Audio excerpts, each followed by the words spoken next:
감독님, 네. 요즘에 제일 핫한 네. 간고님에 대해서 네. 또 얘기를 안 해볼 수가 없을 것 같은데. 간고 네, 김동현님. 네네. 네네. 어떻게 생각하시는지.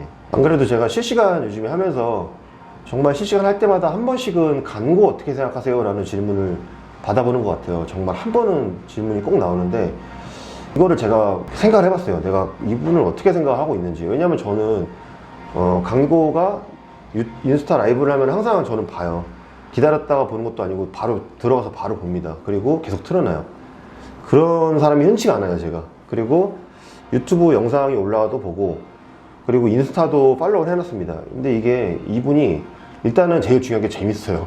인스타 라이브를 하면 말을 정말 잘하고 되게 재밌습니다. 그래서 정말 그냥 시간 가는 줄 모르고 이거를 듣고 보고 해요. 개인적으로는 일단 팬입니다, 팬.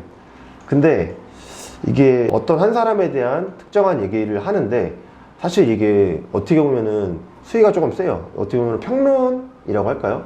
이 사람에 대한 몸의 평가, 운동에 대한 평가를 하는데 개인의 기준에서 평가를 할 수가 있죠. 근데 조금 수위가 세서 좀 다리가 약한 거를 어떤 뭐 아이돌 수준이다 이렇게 얘기하는 거는 사실 어떻게 보면은 비난이라고까지 이제 보일 수가 있는 건데 재밌지. 재밌는데 문제는 뭐냐면 입장을 바꿨을 때 내가 그 대상이라고 생각을 했을 때 내가 유명한 누구 선수가 됐는데 다리가 내가 좀 약한 편인데 그거를 이렇게 약간 아이유 뭐 이렇게 얘기를 했을 때는 사실 조롱하는 수준이 되기 때문에 그게 조금 제가 당사자라고 한다면 기분이 많이 나쁠 것 같아요. 그래서 저 같은 경우는 저는 이제 싸우는 거 별로 안 좋아하기 때문에 만약에 저한테 그런 식으로 저를 얘기했다 그러면 연락을 할 것 같아요, 저는. 그래서 왜 이렇게까지 나를 얘기하냐. 근데 막 얘기를 들어봤을 때 그런 의도는 아니었는데 뭐 미안해요 라고 하면은 뭐 상관이 없죠. 근데 거기서 만약에 또 맞잖아 뭐 이러면 또 싸움이 될 수도 있겠지.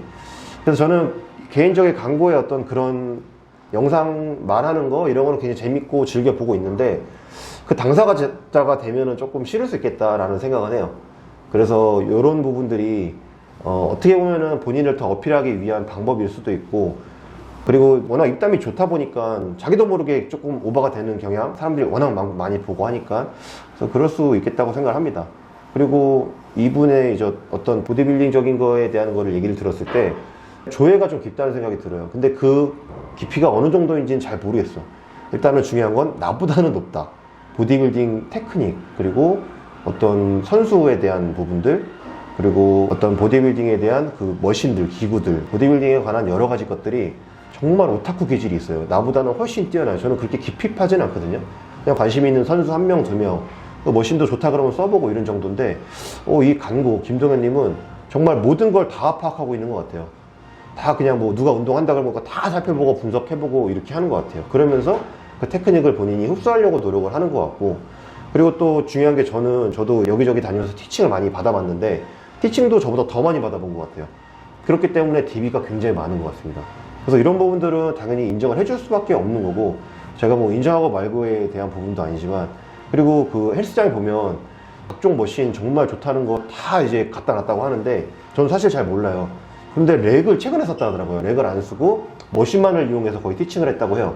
근데 이것도 조금 이해는 되는 게, 프리웨이트는 사실 어떻게 보면은 프리웨이트를 다룰 줄 아는 고급자들의 경우는 프리웨이트를 뭐 필요할 수도 있지만 어떻게 보면 안 필요할 수도 있다는 저도 생각을 갖고 있기 때문에, 간고를 찾아가는 사람들은 초보자는 거의 없다는 생각이 들 수도 있기 때문에 어떻게 보면 머신만을 이용해서 하는 것도 처음에 좀 놀라긴 했는데 야, 저것도 가능할 수도 있겠다라는 생각을 했어요. 근데 렉을 최근에 샀다고는 하더라고요.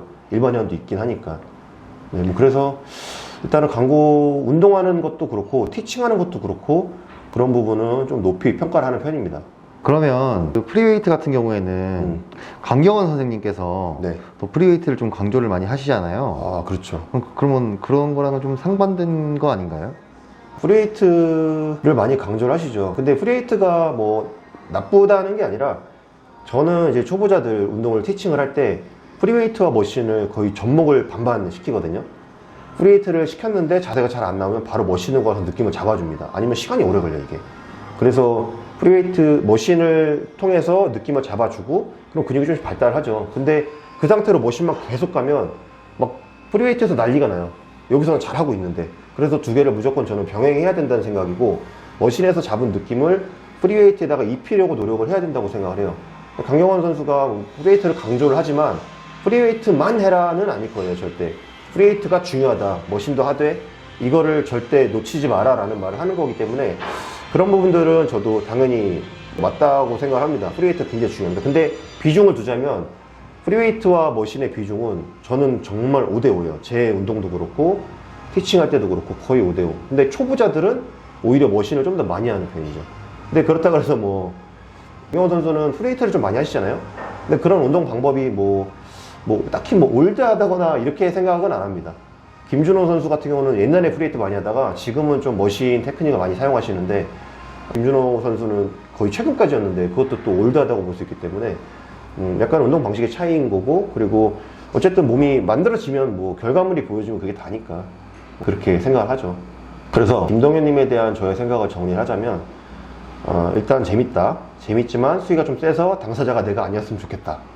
유명해져도 당사자가 내가 아니었으면 좋겠다. 그리고 보디빌딩에 관한 부분들은 조예가 좀 깊어서 어느 정도인지 가늠하기가 좀 힘들기 때문에 한번 만나서 얘기를 좀 해보고 싶고 배워도 보고 싶어요. 운동을 제가 어디 가서 배우는 거 되게 좋아하는데 제일 지금 배워보고 싶은 1순위가 강구라고 생각을 하시면 될 것 같습니다. 뭐 이 얘기를 듣고서 뭐 어떻게 생각하실지 모르겠지만 그냥 정말 있는 그대로의 저의 솔직한 얘기 한번 해봤습니다. 감사합니다.